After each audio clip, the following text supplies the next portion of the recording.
Hi friends, అందరూ బాగున్నారా? నేను కూడా చాలా బాగున్నాను ఫ్రెండ్స్. ఈరోజు మనం మా చిన్నప్పుడు మా అమ్మ ఒక కథ చెప్పేది, మనొక కథ చెప్పాను. ఈరోజు ఇంకొక కథ చెప్పుకుందాము. అదేంటి అంటే కాకమ్మ పిచ్చికమ్మ కథ అని ఒకటి ఉంది. అనగనగా ఒక ఊరిలో ఒక కాకమ్మ ఒక పిచ్చికమ్మ ఉండేది. కాకెమ్మకేమో మిద్దిల్లు ఉండేది, పిచ్చుకమ్మకేమో పూరిల్లు ఉండేది. ఒకరోజు పెద్ద గాలి వాన వచ్చి పిచ్చుకమ్మ ఇల్లు మొత్తం పడిపోతుంది. కాకమ్మ ఇల్లేమో చాలా బాగుంటుంది. అప్పుడు పిచ్చుకమ్మ కాకమ్మని సాయం కోరడానికి కాకమ్మ ఇంటి డోరు తడుతుంది. అప్పుడు కాకమ్మ ఏం చేస్తుంది, పిచ్చుకమ్మ వచ్చిన డోర్ తట్టిన ప్రతిసారి ఏదో ఒకటి చెప్పేది. ఏం చెప్పేది, నేను పనిలో ఉన్నాను, తర్వాత రా పిచ్చుకమ్మ అని చెప్పేది.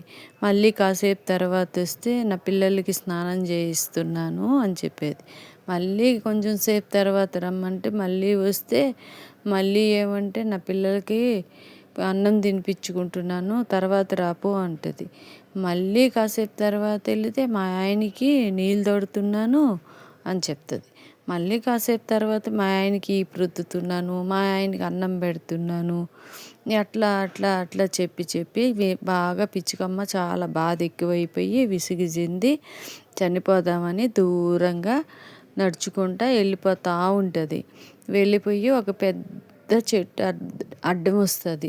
దాన్ని గుద్దుకొని చనిపోదాము అనుకుంటుంది. దాన్ని గుద్దుకున్నా కూడా పిచ్చుకమ్మకి ఏమంటే ఏం కాదు. సరే ఇంకొంచెం దూరం వెళ్ళాక పెద్ద పుట్ట వస్తుంది, పాముల పుట్ట వస్తే దాంట్లో పెట్టేస్తుంది. దాంట్లో పెడితే పుట్ట నిండా బంగారం దొరుకుతుంది. అక్కడ ఏం కాదు, ఇక్కడ కూడా నాకేం కాలేదు అని చెప్పి ఇంకొంచెం దూరం వెళ్ళాక పెద్ద బావి వస్తుంది. ఆ బావిలో దూకి చనిపోదాము అనుకొని బావిలో ఎగ్గిరి దూకేస్తుంది. దూకేస్తే బావి నిండా బంగారం దొరుకుతుంది. దొరికితే అదంతా బండికేసుకొని మళ్ళీ ఊరికి వస్తుంది. ఊరికి వచ్చాక ఏమంటే ఆ బంగారము అవన్నీ చూసి కాకెమ్మ, ఎక్కడిది నీకు ఇంత బంగారము, అమ్మ ఇంత బంగారం ఎలా వచ్చింది, చెప్పు చెప్పు పిచ్చుకమ్మ, చెప్పు పిచ్చుకమ్మ అని పిచ్చుకమ్మని తొందర పెట్టేస్తుంది, గత్తర పెట్టేస్తుంది, చెప్పు చెప్పు అని. అప్పుడు పిచ్చుకమ్మ ఏమంటే, నువ్వు తీయలేదు కదా, నేను చనిపోదామని ఇట్లా వెళ్ళాను, పెద్ద చెట్టు అడ్డం వస్తుంది, దాన్ని గుద్దుకున్నా కూడా ఏం కాలేదు, ఇంకొంచెం దూరం వెళ్ళాక పుట్ట వస్తుంది, ఆ పుట్టలో చేయబెట్టాను, అయినా కూడా ఏం కాలేదు, పుట్టడ బంగారం దొరికింది. మళ్ళీ ఇంకొంచెం దూరం వెళ్ళాక పెద్ద బావి కనిపించింది, బావిలో దూకేశాను, బావిలో దూకితే ఇదంతా ఇలా వచ్చింది అని చెప్తా. నేను ఇప్పుడే వెళ్ళేసి వస్తాను, నేను కూడాను, నీకు ఎంత బంగారం దొరికిందే, నేను కూడా వెళ్ళి బంగారం తీసుకొచ్చుకుంటాను అలాగేను అని చెప్పి కాకమ్మ బయలుదేరుతుంది. భర్తని బిడ్డల్ని అందరినీ వదిలేసి పిచ్చుకమ్మ తెచ్చుకుని నేను కూడా తెచ్చుకోవాలని కాకమ్మ వెళ్తే అప్పుడు పెద్ద చెట్టుకు గుద్దుకుంటుంది. బాగా ఒళ్ళంతా అదిరిపోయి కాకెమ్మకి బాగా దెబ్బ తగులుతుంది.